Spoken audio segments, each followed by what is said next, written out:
Good morning world. चलिए कहानी शुरू करते हैं। तो हमारी कहानी के लास्ट पार्ट में हमने देखा था कि वांगजी बोलता है मदर आप हो, तो बोलता है वांगजी लैंसन। ऐसा बोल के वो वांगजी को हक करता है और वो रोने लगती है। तो वहाँ पे विंग आता है और बोलता है मॉम आप पापा उठ गई।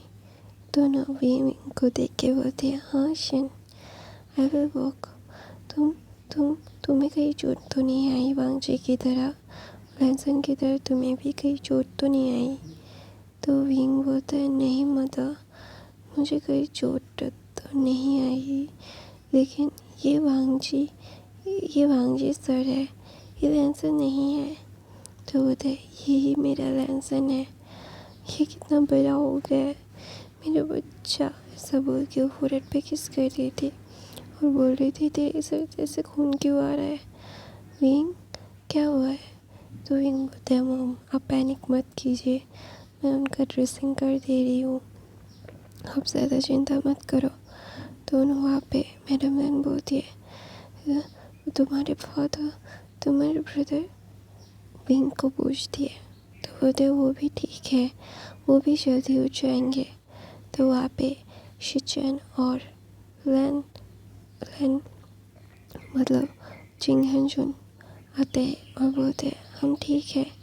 वो आने के बाद वांगजी ये सारी चीज़ें देख के ना वो एकदम शॉक्ड हो जाता है और बोलता है आप लोगों की गाड़ी को मैंने खुद चलते हुए देखा है डैड, मॉम भाई आप लोग जिंदा हो। तो ना वहाँ पे विंग बोलता है हाँ क्योंकि मैंने उन्हें पहले ही वो कार को हटा दिया था, उस कार की जगह चला दिया था मैंने, क्योंकि मुझे पता था कि मॉम डैड और गर्ल के ऊपर जानलेवा हमला होगा। लेकिन मैं उस हमले को रोक नहीं पाया, लेकिन मैंने उन लोगों को बचाने के लिए हर मुमकिन कोशिश की है। I do it my best to save them. ऐसा बोल के विंग ना अपना सर नीचे कर लेता है। तो वांगजी बोलता है थैंक यू सो मच, तुमने दुनिया का सबसे बड़ा गिफ्ट मुझे दिया है और तुम बहुत ही ज़्यादा अच्छे हो। मैं तुम्हें कैसे शुक्रिया अदा करूं मुझे समझ नहीं आ रहा है। मुझे ये सारी चीज़ें बिल्कुल समझ नहीं आ रही है कि मैं तुम्हें कैसे शुक्रिया करूं। दोनों वहाँ पे विंग ना वांगजी की तरह देखता है और बोलता है शुक्रिया करने की ज़रूरत नहीं है, मैं भी इनकी फैमिली का हिस्सा हूँ, मैंने अपनी फैमिली को बचाया है। दोनों वहाँ पे विंग ना ऐसा बोलता है। वांगजी ये सुन के वो अपनी मदर की तरफ देखता है और बोलता है ये अश्विन है, मैंने तुम्हें बताया था ना अश्विन के बारे में। तो बोलता है हाँ लेकिन वो तो बहुत ही क्यूट सा बनी सा दिखता था, ये तो बहुत खरूस सा है। तो ना विंग बोलता है वक्त और हालात लोगों को खरूस बना देते हैं। दोनों वहाँ पे विंग ना जिंग हंजुन को करके बोलता है फादर देखिए ना ये मुझे बोल रहा है कि मैं खरूस हूँ। दोनों वहाँ पे जिंग हंजुन बोलते हैं बिल्कुल नहीं, मेरा बेटा बिल्कुल भी खरूस नहीं है, उल्टा तो तुम खरूस हो। दोनों वहाँ पे विंग बोलते हैं हाँ दोनों वहाँ पे वांगजी ना बोलते हैं फादर, क्योंकि वांगजी केस ड्रेसिंग हो चुका था और जिंग हंजुन और मतलब जिंग हंजुन लैन शिचेन और मैडम ये की सारी मतलब डॉक्टर आ गए थे और देखा था और वांगजी को भी डॉक्टर उसने ट्रीट किया था। वांगजी जानता है अभी उसे क्या करना है, वो पागल हो गया है और बोलता है कि वैंस जियांस और वैंस जियांस लेंस वैंस और जिन्स और वैंस ने मिलकर आप लोगों को ये सारी चीज़ें की है। तो बोलता है हाँ हमें पता है, तुम्हें इन सारी चीज़ों में उसको अलग रखना पड़ेगा क्योंकि उन लोगों ने कुछ भी नहीं किया है। तो बोलते हैं मुझे पता है डैड, आई नो दैट। तो बोलते you know that then I hope कि ये सारी चीज़ें बहुत अच्छे से तुम करोगे। दोनों वहाँ पे वांग जी ना विंग की तरफ देख के बोलता है, तो खरूस आशन कैसे हो? दोनों वहाँ पे बोलते हैं, हाँ खरूस कोल्ड फेस्ड मतलब क्या बोलते हैं, स्टोन फेस्ड बीस्ट कही के ऐसा बोल के विंग भी वांग जी को चिढ़ा रहा था। दोनों विंग और वांग जी एक साथ अपनी फैमिली के साथ बहुत अच्छा क्वालिटी टाइम स्पेंड करते हैं। 2 दिन के बाद वांग जी बाहर आता है और वो जानता है कि जब तक वो जिन्स और वेंस को मार नहीं देता तब तक वो अपनी फैमिली को बाहर नहीं ला सकता। तो उसकी फैमिली की सेफ्टी उसके लिए सबसे ज़्यादा मायने रखती है और कुछ भी नहीं। दोनों वहाँ पे विंग ना इन सारी चीज़ों को जानता था। उसे पता है कि वो अपने प्यार को कैसे हैंडल करेगा, अपनी फैमिली को कैसे देखभाल करेगा। दोनों वहाँ पे वांग जी विंग को बोलता है, तुम्हें आने की ज़रूरत नहीं है, सारी चीज़ें मैं हैंडल कर लूँगा, डोंट वरी।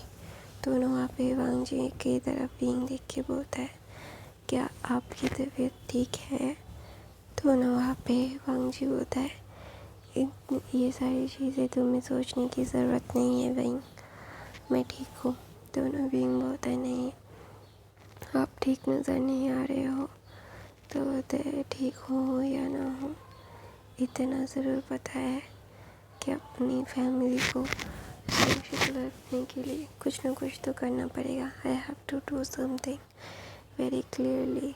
मैं अपनी फैमिली को ऐसे हर्ट होते हुए तो देख नहीं सकता।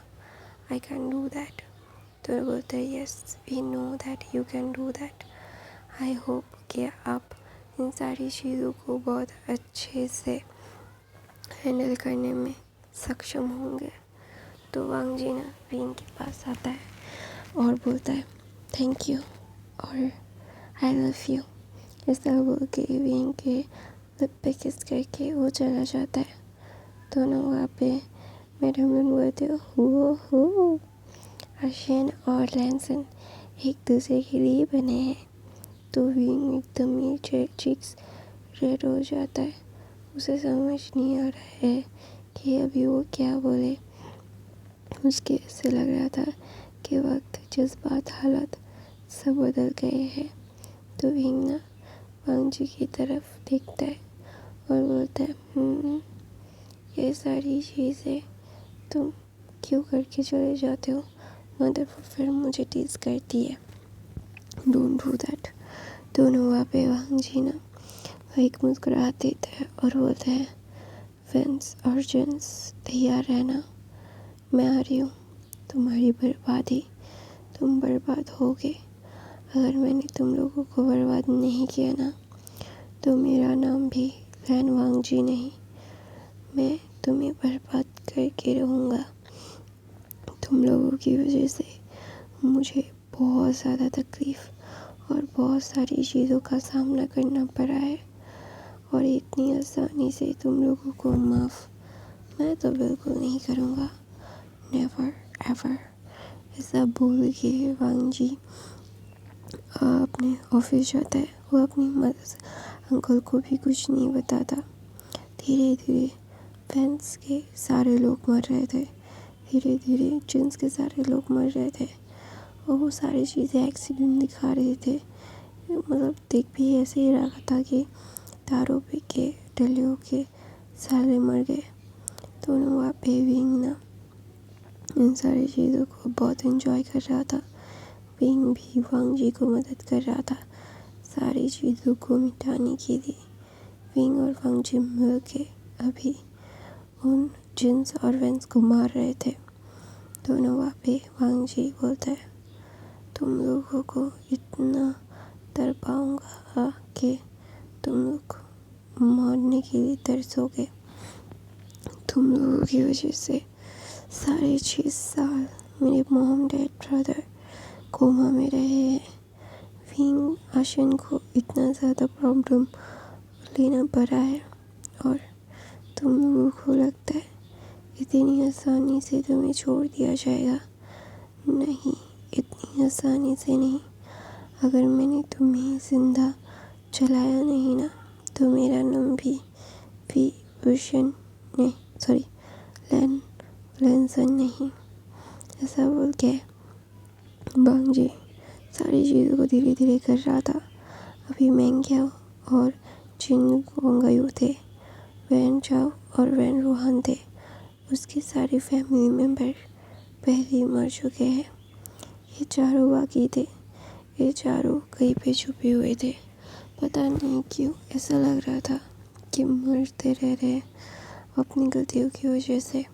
तो ना वहाँ पे वांग जी ने उन लोगों को निकालने के लिए एक इतना बड़ा मछली का जाल फेंका, और इस जाल में मछली फंसनी ही है, क्योंकि वांग जी जानता है अगर वो लोग ऐसा नहीं करेंगे तो वो सरवाइव नहीं कर पाएंगे। They are can survive at all, they are have to very careful. तो ना वहाँ पे विंग ना वांग जी की तरफ इन सारी चीज़ों को देख रहा था। तो ना वांग जी ना विंग को ये सारी चीज़ें जानता है कि ये सारी चीज़ें विंग को कितनी ज़्यादा हर्ट हो सकती है, और उसे पता है कि विंग को भी पता है कि उसे भी बहुत हर्ट हो रहा है। वो ये सारी चीज़ों को बिल्कुल भी डिनाई नहीं करना चाहता कि उसके मदर, फादर और उसके ब्रदर ने सफ़र किया है, उनके पूरे फैमिली ने सफ़र किया है।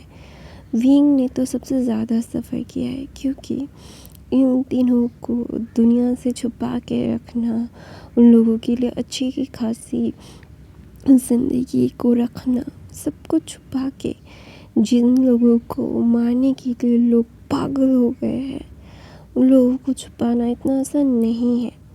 तो विंग के लिए कितना मुश्किल था ये वांग जी को बहुत अच्छे से पता है। वांग जी जानता है कि वो कितना ज़्यादा ही अभी इन सारी चीज़ों को लेट गो कर सकता है। वो जानता है कि वो अपने मतलब अर्जुन को मतलब आँख मूंद के भरोसा कर सकता है, जिसके लिए वांग जी ना विंग के लिए पिकल्स करता है और बोलता है, मैं जानता हूँ कि तुम मेरे हो, मेरी मम्मा ने तुम्हें मेरे लिए पसंद किया था और मैं भी तुम्हें पसंद करता था। मैं तुम्हें पागलों की तरह ढूंढ भी रहा था। मुझे सिर्फ तुम्हारा ये नाम पता था।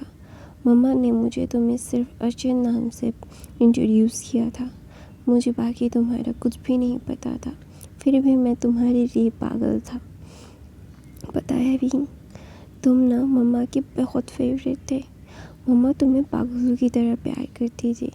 वो जानती थी कि तुम ये सारी चीज़ों को हैंडल कर सकते हो। आई नो कि मेरी वजह से भी तुम्हें बहुत सारी चीज़ें हर्ट हुई है, तुम्हें हर्ट होना लाजमी है। लेकिन वांग जी ना विंग को बोलता है, और कोई भी हर्टनेस नहीं होगी हमारी ज़िंदगी में। तो ना विंग ना वांग जी को देख रहा था और ना वो बोलता है, मुझे पता है कि तुम्हारी ज़िंदगी में कितनी ज़्यादा तकलीफ़ें आई है। मैं नहीं जानता कि तुम इन सारी चीज़ों को कैसे ठीक करोगे। तुम वेंस को और जिन्स को बर्बाद ऑलरेडी कर चुके हो। लेकिन मैं तुम्हें एक बात बता देती हूँ, वेंस और जिन्स बर्बाद हो गए हैं, लेकिन वो अभी तक ये सारी चीज़ों को नहीं छोड़ेंगे। वो जानते हैं कि वो क्या कर रहे हैं। वो हमें बर्बाद करना चाहते हैं। वो जानते हैं कि वो कितनी ज़्यादा क्रूअल है, और उनकी क्रूएलिटी हमने बहुत बार बहुत जगह देखी है। तो इन सारी चीज़ों को हम जितनी जल्दी हो सके ख़त्म करेंगे तो हमारी फैमिली के लिए उतना ज़्यादा अच्छा होगा। तो ना विंग ना ऐसा बोलता है। तो वांग जी बोलता है, मुझे पता है।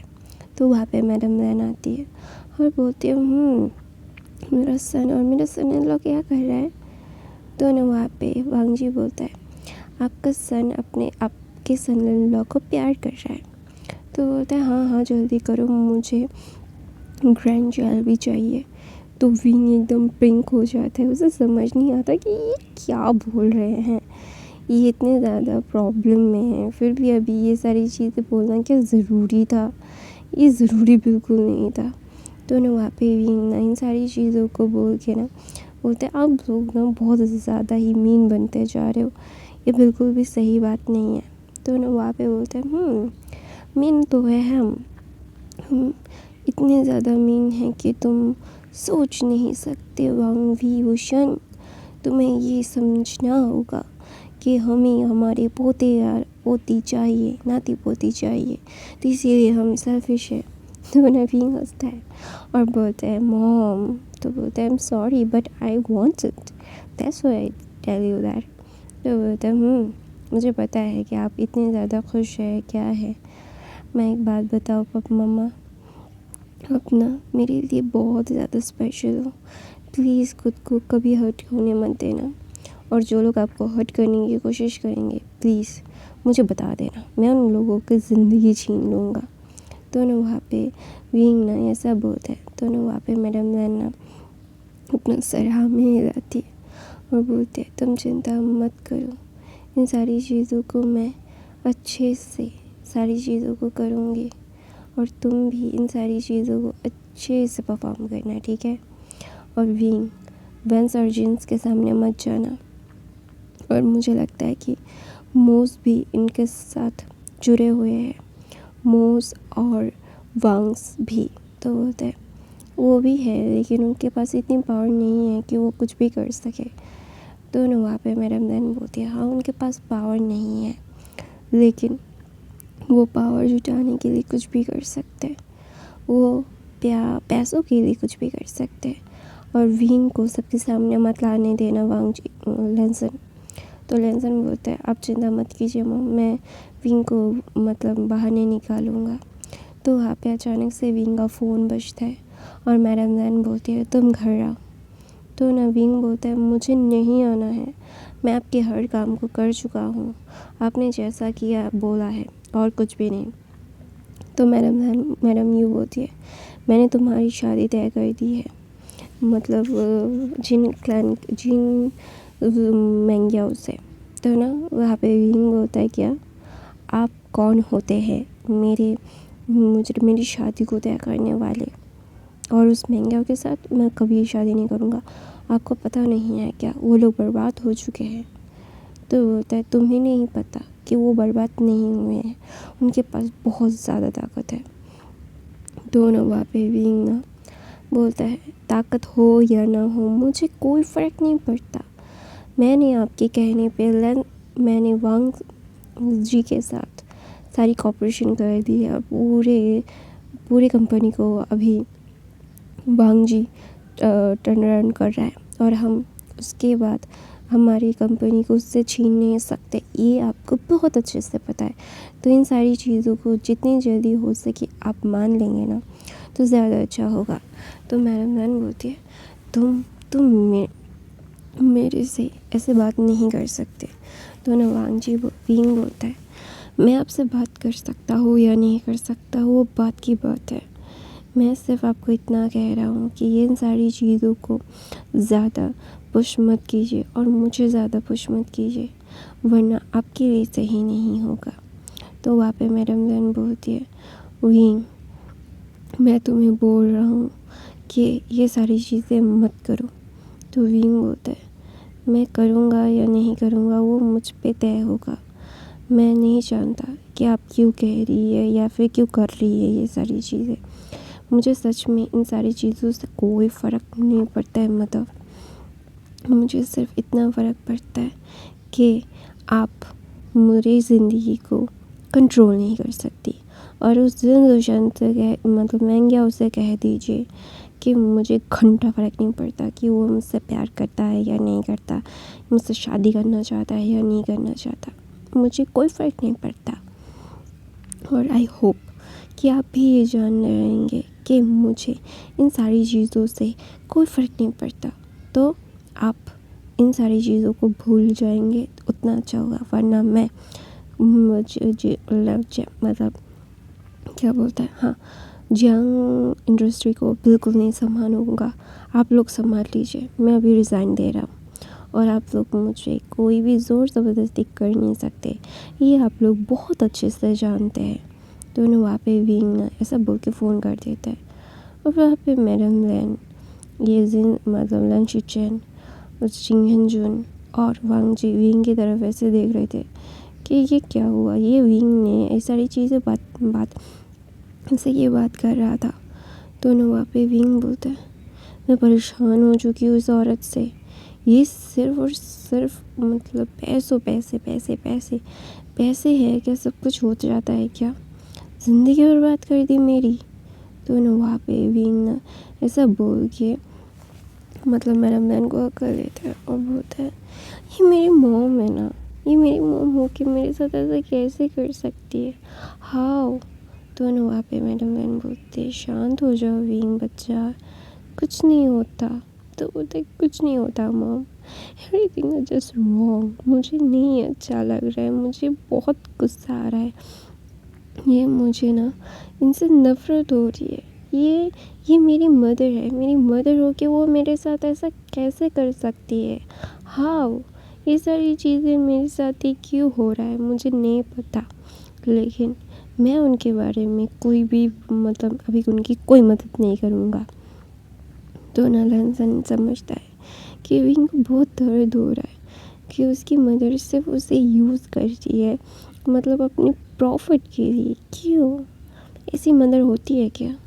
तो ना मैडम ये बोलती है, जब मैं जैंग फैमिया के पास जाके बोलती है, तुम्हारा बेटा मेरी बात नहीं सुन रहा है, उसे जाके बोलो कि मैं उसकी मदर हूँ। और उससे मेरी बात ऐसा बोल के ते ही मैडम जैंग फैमिया एक खींच के थप्पड़ मारते हैं और बोलते हैं, तुम मानते हो अपना बेटा? उसे हमेशा से एक चीज़ की तरह ट्रीट किया है तुमने, और ये सारी चीज़ें जितनी हो सके तुम अगर चुप रह जाओगे ना तो तुम्हारे लिए अच्छा होगा। मतलब मतलब मैडम यू तुम सारी चीज़ों को ऐसे ख़राब नहीं कर सकते। तुम्हारी वजह से मेरा बेटा मेरे पास रहता नहीं है, अपने सिबलिंग्स के पास नहीं आता। तुम सिर्फ उससे पैसा छापने वाली मशीन समझते हो, और उस जिन्स के साथ तुम उसकी शादी करवा रहे हो जो कैरेक्टरलेस है, जो बिल्कुल भी मतलब एक हेल्दी रिलेशनशिप में नहीं रहते। हर ओमेगा के साथ अपनी फ़िज़िकल नीड के पूरा होने के बाद उन्हें मतलब फेंक देते हैं। तुम ऐसे इंसान के साथ मेरे बेटे की ज़िंदगी जोड़ने वाली थी। मैं तुम्हें कुछ नहीं कहता, इसका मतलब ये नहीं है कि मेरा मुंह नहीं है, मैं कुछ कह नहीं सकता। तो ना वहाँ पे मैडम यूँ बोलती है, तुम मेरे साथ ऐसे कैसे? तो बोलते, तुम्हारे साथ मैं ऐसे कैसे कर सकता हूँ? मैं कर सकता हूँ। तुम जैसे घटिया मतलब इंसान के साथ मैं हर चीज़ कर सकता हूँ। तुम्हें मैंने कितनी बार कहा है, हर बार, कि मेरे बेटे को ऐसे ट्रीट मत किया करो, ऐसे ट्रीट मत किया करो, लेकिन तुमने कभी भी मेरी बात नहीं सुनी। तुम हमेशा से अपनी सेल्फिशनेस के चलते मेरे बेटे को सूली पे चढ़ाते रहते हो। क्यों? तुम खुद को क्यों बेच नहीं लेती? हाँ? तो वहाँ पे मैडम यूँ बोलती, तुम ये क्या बोल रहे हो जैंग फैमिया? तो बोलते, पैसों के लिए मेरे बेटे को क्यों बेचना? तुम अपने आप को बेच दो, वो लोग खरीद लेंगे। तो ना वहाँ पे मैडम यू एकदम फ्रीज़ हो जाती है। जैंग फैमिया बोलते हैं, आइंदा मेरे पास ऐसी रिक्वेस्ट लेके आना मत, और मेरे तीनों बच्चों से की ज़िंदगी का फ़ैसला तुम नहीं करोगी। उनकी ज़िंदगी का फ़ैसला वो खुद करेंगे, और अगर तुमने उनके साथ कोई भी ज़ोर ज़बरदस्ती करने की कोशिश भी की ना, आई स्वेयर यू कि तुम्हें अगर मैंने तलाक नहीं दिया ना, मतलब डिवोर्स नहीं दिया ना, तो मैं तुम्हें बिल्कुल भी अपनी ज़िंदगी में नहीं रखूँगा। तुम जैसे घटिया इंसान के साथ मैंने शादी क्यों की, यही मुझे समझ नहीं आता। कहता ना गलती हो गई थी, हाँ मेरी गलती यही थी कि तुम जैसे इंसान के साथ मैंने अपनी ज़िंदगी बिताने की कोशिश की। मेरी पूरी ज़िंदगी एक गलत इंसान के साथ बीत गई। ऐसा बोल के मैडम जैंग फैमिया से चले जाते हैं, और यानली के पास मैडम यूँ आती है और बोलती है, मैं तुम लोगों के लिए गलत नहीं चाहती। तो ना वहाँ पे जैंग फैमिया की मतलब मैं यानली बोलती है, मदर आप गलत नहीं चाहती, आपने गलत कर दिया है, बहुत ज़्यादा गलत। ऐसा बोल के यानली वहाँ से चली जाती है। जाने के बाद ना मेरा मम्मी रोने लगती है और बोलती है क्या मैं इतनी बुरी हूँ, क्या मेरे साथ सारे लोग ऐसा कर रहे हैं। तो गाइस मैं अपनी कहानी यहीं पे ख़त्म करती हूँ। आई होप आपको आज की कहानी पसंद आई तो मेरे चैनल को सब्सक्राइब, लाइक, कमेंट, शेयर ज़रूर कीजिएगा। मेरे बाकी के फैन फिक्शन देख लीजिएगा। और गाइस नॉइस आए तो प्लीज़ इग्नोर कर दीजिएगा और बाकी के फैन फिक्शन देख लीजिएगा। I love you guys, bye bye, thank you so much for the watching.